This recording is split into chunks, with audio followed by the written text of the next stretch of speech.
매일 성경과 함께하는 오늘의 큐티 시간입니다. 3월 25일 오늘의 말씀은 마태복음 24장 1절에서 14절입니다.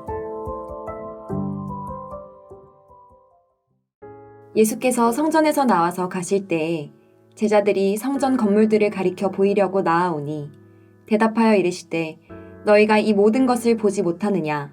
내가 진실로 너희에게 이르노니 돌 하나도 돌 위에 남지 않고 다 무너뜨려지리라.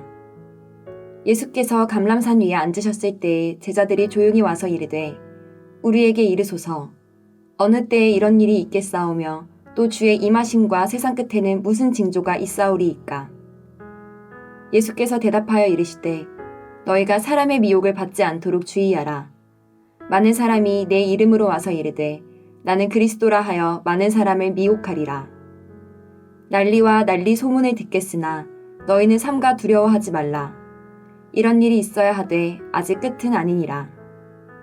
민족이 민족을, 나라가 나라를 대적하여 일어나겠고 곳곳에 기근과 지진이 있으리니 이 모든 것은 재난의 시작이니라. 그때 사람들이 너희를 환난에 넘겨주겠으며 너희를 죽이리니 너희가 내 이름 때문에 모든 민족에게 미움을 받으리라. 그때 많은 사람이 실족하게 되어 서로 잡아주고 서로 미워하겠으며 거짓 선지자가 많이 일어나 많은 사람을 미혹하겠으며 불법이 성함으로 많은 사람의 사랑이 식어지리라.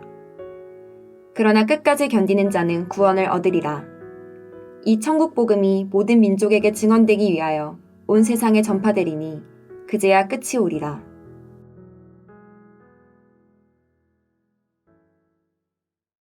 (23장에서) 성전이 버려질 거라고 예언하신 예수님은 오늘 본문 1절에서 성전을 나와 떠나십니다.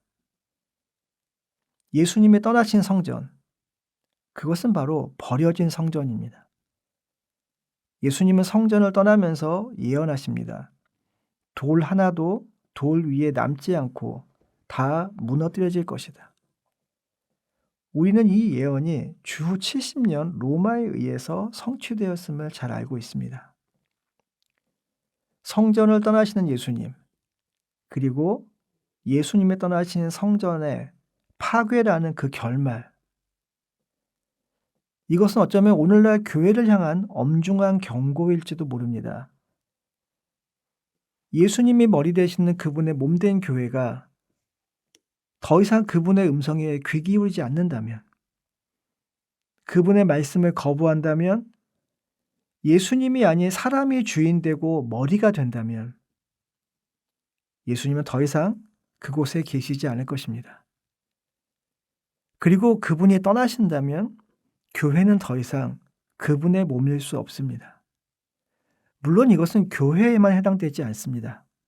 기독교 단체도, 그리고 한 개인도 예외일 수 없습니다.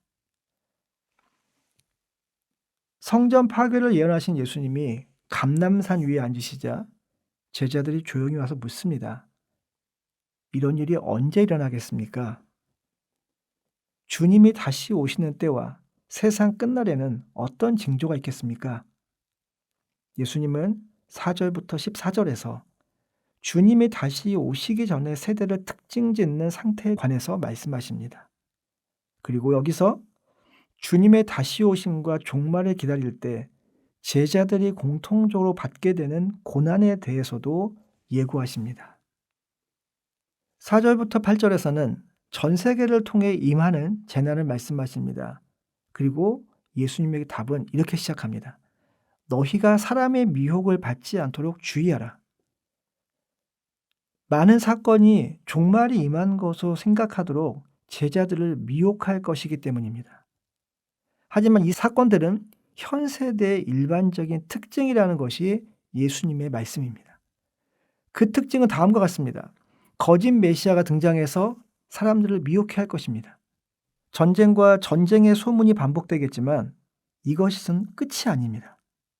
이 모든 것은 재난의 시작일 뿐입니다. 이 재난이 종말이라고 사람들을 미혹하게 만드는 자가 있겠지만 예수님은 미혹당하지 말라고 제자들을 경각시키셨습니다. 9절부터 13절에서는 제자들의 고난에 대해서 말씀하십니다. 그들은 박해를 당할 것입니다. 그리고 그 박해로 인해 예수님을 따르던 자들의 믿음이 검증될 것입니다. 예수님을 떠나 고난을 피하려는 자들이 나타날 것이며 그들은 예수님을 대적할 뿐 아니라 함께 예수를 따르던 제자들까지도 대적할 것입니다.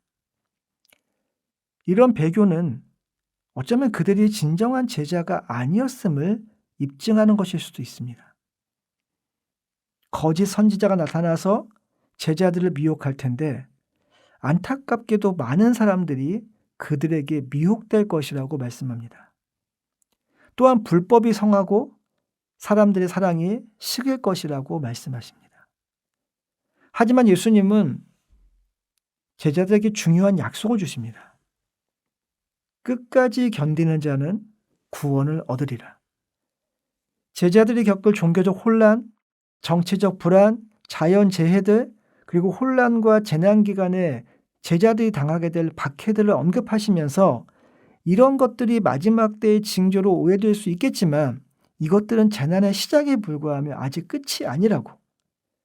이런 일들이 반복될 테니 그런 현상들에 속지 말라고, 인내하며 끝까지 견디라고, 기다리라고 말씀하시는 겁니다. 저와 여러분이 사는 세상에도 그리스도인들이 당하는 어려움이 존재합니다. 오늘 본문에서 말하는 징조들도 어쩌면 우리가 쉽게 보고 듣는 것들이기도 합니다. 미혹해하는 사람들이 등장하는 것이 그렇고 끊임없이 들리는 전쟁 소식이 그렇고 기근과 지진이 그렇고 복음으로 인한 박해가 그렇습니다. 또한 불법이 성행하고 사랑이 식어가는 일도 그렇습니다. 시대에 따라 그 정도가 심한 때가 있고 덜 심한 때가 있을 것입니다. 지역에 따라 그것이 극심하게 나타나는 곳이 있고 덜한 곳이 있을 뿐입니다. 따라서 오늘 본문은 저와 여러분에게도 귀 기울일 것을 요구합니다. 우리에게도 나타나는 여러 현상을 보고 때를 분별하는 지혜가 필요하며 그 지혜는 말씀에 대한 바른 지식에 기초한다는 사실을 우리가 기억하면 좋겠습니다. 저와 여러분도 그리스도인으로서 당하는 고난에 직면할 수 있습니다. 따라서 우리에게도 인내가 요구됩니다. 쉽지는 않겠지만, 결코 쉽지 않겠지만 끝까지 견딤으로써 구원을 얻는 저와 여러분이기를 바랍니다. 세상은 비록 어수선하고 위험하고 위협적이고 급박하게 돌아가지만 이러한 현실을 감내함으로써 예수님의 참 제자임이 입증되는 저와 여러분이기를 바랍니다. 기도하겠습니다. 하나님, 오늘도 저희가 사는 세상에는 전쟁의 소식이, 고통의 소식이 끊이질 않습니다. 믿음으로 반응하며 살기를 바라지만 변하기는커녕 더 악화되는 것 같은 현실은 우리를 자주 낙심케 합니다. 그래서 끝까지 견디는 자는 구원을 얻으리라는 주님의 약속을 붙잡습니다.